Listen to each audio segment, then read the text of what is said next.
Yeah, I think for me, Stoicism is such a big part of it for me. And I think like the way in which that kind of generates and interacts with everything else on the list, I think is just so kind of deep in my life and so profound, where it's like, if I don't feel comfortable expressing emotions or needs or vulnerability, I feel like so many of these other behaviors are kind of a byproduct of that. It's like Yeah. if I can't tell someone that, they've hurt me or that I want more or any of that, um,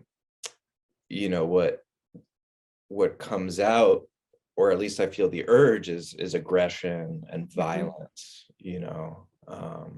and it's just like, I'm just having this image of like, kind of living in this cage and not having tools, because of this stoicism and all these kind of things that we've learned. And, what happens is just resorting to all these like maladaptive ways of dealing with that and feeling like I have no other option. So violence, aggression. I mean, even I think promiscuity, it's like if I can't admit that a relationship isn't right for me because something, I'm not allowing myself to be who I am in that relationship, and I'm not feeling, um,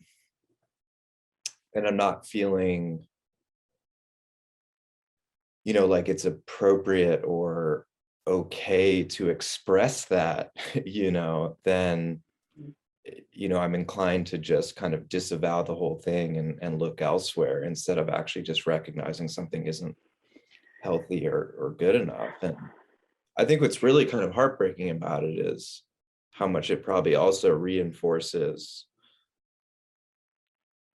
these patterns in women. It's if I haven't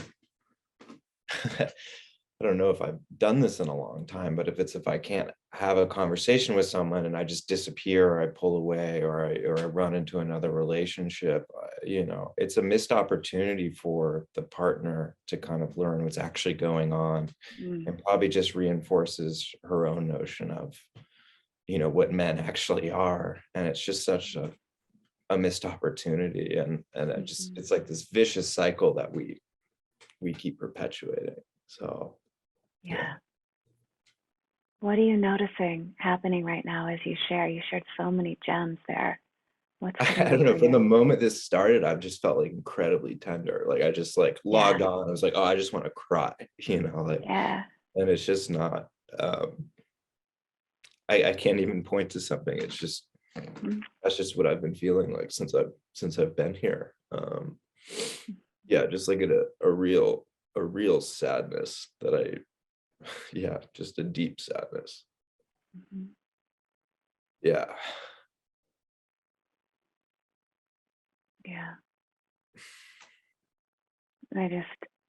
I feel so grateful because what you just opened up with around the stoicism and the way that can filter to all these different areas is so much based on the fact that there's not permission to feel, and you're doing such the counter to that right now in this space. And so I feel like you've just set a really deep tone for how tender and big and wide this topic is. And I'm grateful for you stepping in this way. Thank you, James. Yeah, thank you. I wonder if anyone wants to share anything they're appreciating about what James just brought, how it might be living in you, or what you've observed around something similar.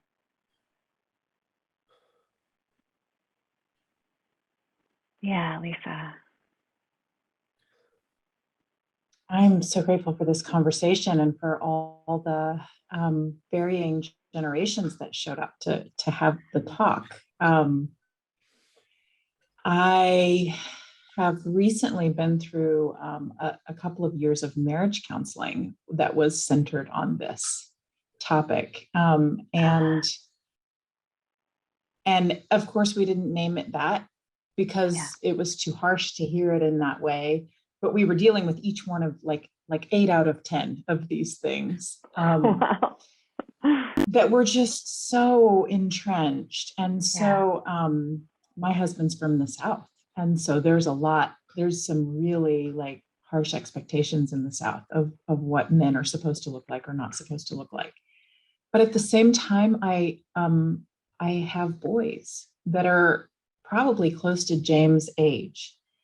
And I'm just so noticing how they're changing this, how willing younger men are right now willing to break these stereotypes and to tap deeper in. And I was just imagining when James was sharing, I was just thinking, oh gosh, I hope my boys can do that. I really hope that my boys have that courage. So thank you. Wonderful. Thank you, Lisa. It's so amazing because I know that it's like we may not call the things, these labels that I just read, but to your point, they were infiltrating because it's just so deeply conditioned, and it's so deeply conditioned. I've seen even in myself, as I reflect back on my relationships, of reinforcing it as a woman, like even the parts of me that grew up thinking I was supposed to have some, I was taught you're supposed to have like a provider, and I never liked it and I always railed against it. But then there was some part of me that wanted just to make sure someone was going to take care of me if it didn't go okay. And the pressure, I feel like, that just what that could bring into the field when I was married with my husband, it's amazing how deep this stuff goes.